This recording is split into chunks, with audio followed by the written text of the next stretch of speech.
Tens of villages and cities and towns are under flooding. This flooding is severe. In some places, the water levels increased by as much as 3 meters.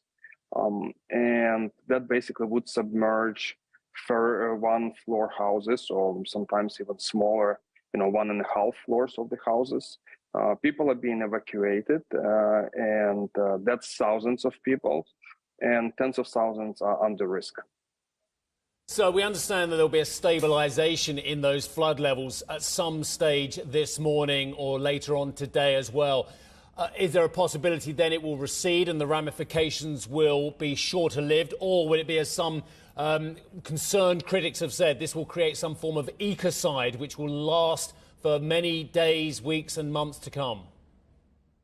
Both arguments are correct.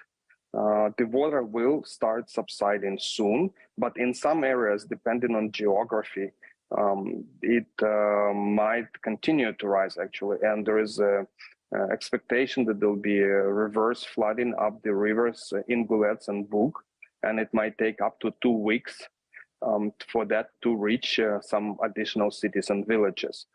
It's just such a massive territory, and 18 billion cubic meters of water in this reservoir. The size of the Kakhovka Dam, or the water it holds, is comparable to, let's say, Salt Lake, or it's not quite the Great Lakes in Midwest, but I've sailed on these lakes, and when you're in the middle, you can see either side. Tymofiy, can I ask you about the further environmental implications here? Because there is a view that some of the lubricants from the industrial facility could actually impact fertile ground. This is territory that is known to be largely part of the agriculture story coming out of Ukraine. Already international concerns around food shortages. What could the potential impact be?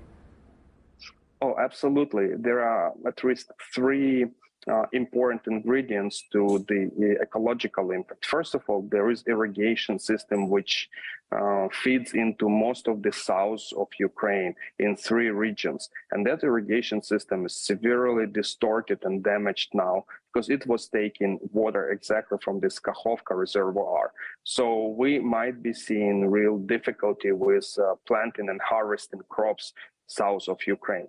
Second, there is contamination, absolutely. Contamination coming from the dam itself. There are 150 tons of oil, or maybe more, depending on different reports. And that is going to be toxic, and it's going to pollute water, including drinking water potentially.